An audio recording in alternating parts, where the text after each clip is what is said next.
Well, hello everybody, John BTV Digger here. Thanks for joining me again for my next video. This hunt took place yesterday, I believe July 21st, 2017. I headed back out to the Northeast Kingdom of Vermont of the old cart road in a place I'd found some earlier good relics, 1863 Fatty Indian and also a musket ball and some other good decent things, that silver barber dime. When I was out there, I met a great gentleman who showed me where another hidden cellar hole was on his property, and it turned out to be the town poor farm, which I ended up spending most of the time there yesterday. About 4 hours or so, 3.5 hours, and I found the finds were pretty slim, but I did find quite a few of the finds I did find. There were some really good stuff in there, including a Civil War era coin. So come along and join me, and I'll show you what I found here on this quick video. All right, here we are at our first find. Geez, I just put my coil down about 3 seconds ago and got my first signal, about a medium tone, buried in there. Look at that, I got an old flat button. Single piece, that's an oldie. Man, the mosquitoes are already biting me. I got to really put on the bug spray this morning. Nice little flat button with a shank. That's early to mid 1800s. Take that any day. All right, let's go find some more stuff, guys. This is the same place I found that weird Egyptian coin last year, or in my last video. And there was an old place here before 1850, so maybe there's some old silver or large cents here. That's encouraging just to get a button right off the bat, though.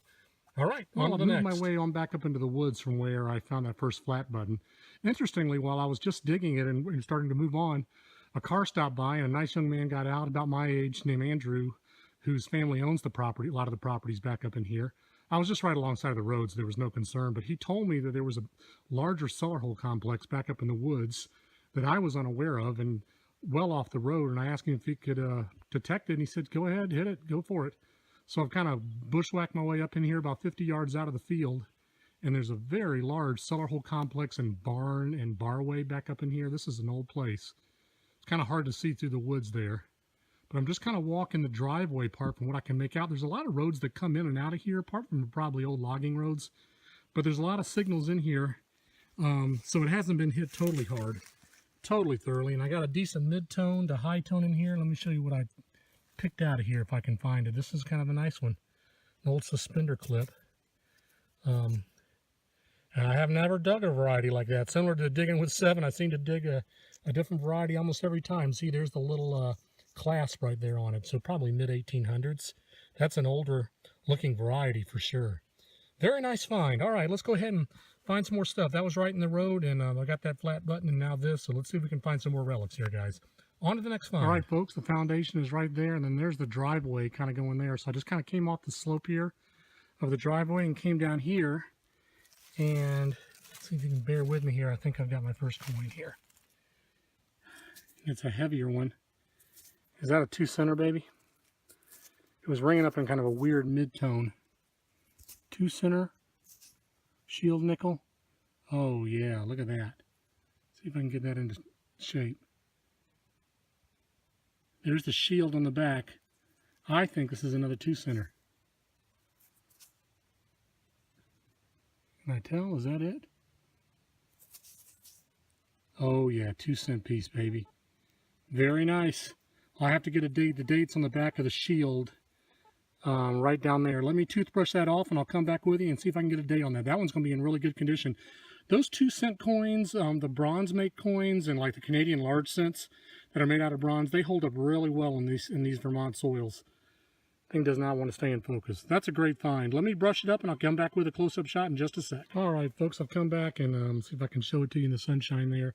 It's an 1865. The date's clearly readable right there above my thumb. That is a killer find. That's only my third 2-cent piece I've ever gotten, and you can see the 2 cents right there. I'll be able to toothpick that off a little bit, but I'm not going to do much more to that. I mean, that's just a quick toothbrush off. Look at that.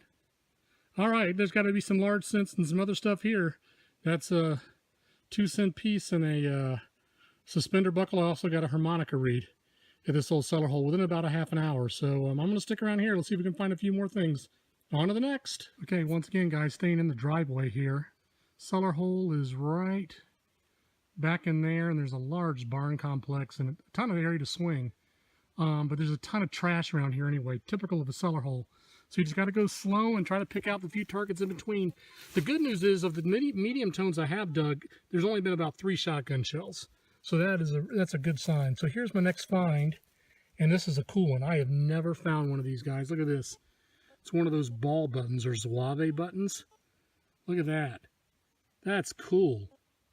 I've seen a lot of these posted on forums before, but never found one myself. So there's always a first for everybody, isn't there? Nice little ball button. That's one of my better finds of the last couple weeks, for sure. All right, let's keep on swinging. Maybe we can find another old coin or another relic. Let's keep on going, guys. On to the next. All right, I've kind of slowed down a little bit after that zouave button. I'm still kind of hitting around this cellar hole. I may end up moseying on down the road to a few other places before I head out for the day. I did want to give you just a panoramic shot of this place that this guy gave me permission to just earlier this morning. It's really a big place. I believe this is the town Poor Farm, if I'm not mistaken. But you never know in the old maps. It's close to where it was. But here's the cellar hole. You can kind of see right down in there, and then down to my feet. And if I pan over right here and just take a few steps forward, there's the center hearth chimney right in the middle of the foundation. And then if you pan over here, this is where the porch was, or the back bedrooms were. And then if I walk over here very slowly and show you down in there, the home was attached to a big barn complex. I know it's kind of hard to see through the woods because it's so overgrown, but this is a very large place. Just looking at the footprint here, this was easily a 1,500 square foot home. And if it was a two-story place, it was even bigger. So probably folks had some, even though it was the town Poor Farm, town did chip in some money here to keep people habitated through the early and middle part of the 1800s, even the later 1800s. So a very cool piece of history. I'm glad the gentleman gave me permission to detect it. And heck, I got a button, suspender clip, a 2-cent piece, maybe a few other things here as we wrap up the day. So I thought I'd just share you that real quick. All right. Well, daggone, folks, this place just keeps on producing. I'll tell you what, I was just about ready to give up on this place, but I said, you know what, I'll come down by these big old rocks. The Class 4 road that runs by this place is right there, but you can't see this place from the road. So that's probably why it's not been hit that hard. Came down here, I got a medium tone. I thought I was going to dig a shotgun shell or maybe a button. But look at that big greenie, folks. Oh, you gotta love old coins. Let's see what I got. Oh, it's not a coin. It's a bazinga. Oh, my goodness. What a disappointment. I thought that was a coin. Oh, well, some kind of brass stopper to something. Man, does that look like a large cent or what sticking out of the ground? Ridiculous. Oh, well, you got to get humbled by the bazinga every time after finding some goodies. You just got to laugh. All right, on to the next. Okay, everybody, we're back inside for the green velvet wrap-up. Just to wrap up some of the finds I found earlier today. That was a great hunt, about 4 hours total, and was lucky to meet that gentleman that directed me to that old town farm cellar hole that I'll definitely be back to. It's a little overgrown right now, so maybe fall or next spring I'll head back and spend several hours there. There's got to be some more stuff in the ground. I've just got to take the time. It's a very large property. So here we go. Let's be very quick and I'll wrap up everything. Here's all my trash here. A bunch of shotgun shells, an old spoon bowl. Did get a military rifle casing here. I'm not sure the variety on that one, and some 30-06 shells. Very common, but not as many as I typically find since this is a fairly untouched site and back in the woods. I got a square D buckle there. That's a nice little find, early to mid 1800s, late 1800s. Harmonica reed. I'll keep piling those up. About every hunt I find one of those. And then a few other things I did not get on film. I got this part of a watch winder, like a, not a pocket watch, but like a table clock winder key. And it's got Waterbury Clock Company right around the edge there. It's hard to make out from this viewing angle, but I kept that. What the heck, it's made of brass. And then I also didn't get this on tape, and I thought this was kind of cool. This is a lead alloy, a white metal alloy keg or barrel tap. Probably from the 1800s, though. This was found in another cellar hole, not the main one that I was hunting earlier today. And I went down there just for about an hour, and I didn't find much, but I got this. This site was there until about 1910, so you could argue first decade of the 20th century, but most likely 1800s. And that came cleaned up really nice. I love those old keg barrel taps, so I kept that. All right, on to the main finds of the day. I guess it's not a valuable find. You saw in that last clip, what a humorous, goofy moment. Man, I thought that was a large cent. Just that top part was sticking out like that, as you saw in the video. And it's thick, about as thick as a braided hair, large cent, and rang up a 75, go figure. But some kind of weird stopper or something like that, or a gasket to some old pipe. Very strange. And then to the better finds, I got myself my typical flat button. This has got a little bit of a raised shank there, probably mid-1800s on that. Got a nice suspender clip. This one's really nice. Doesn't have a patent date, but that's an older variety, and it's kind of unique. I always tend to find unique ones. Never two are the same, really. And the little clipping mechanism still moves slightly. So that's a very nice find. I'll add that to the suspender clip pile. And then the best two finds were the ball button here. This is early to mid-1800s. If you look online, some of these are referred to as Zouave buttons. I'll put the name of that up there. I've reached out to people to see if you can tell the difference between what a plain ball button is and a Zouave button, which were used in the Civil War, but I'm not sure how to delineate those, and this doesn't appear to have any kind of maker's mark on it. Just kind of a plain Jane, but a very cool and unique find, and my first one I've ever found like that. So if it's any indication of some of this other stuff, it could be close to the Civil War, worn by a Civil War regiment. And then finally, the 2-cent piece. Wow, what a great find.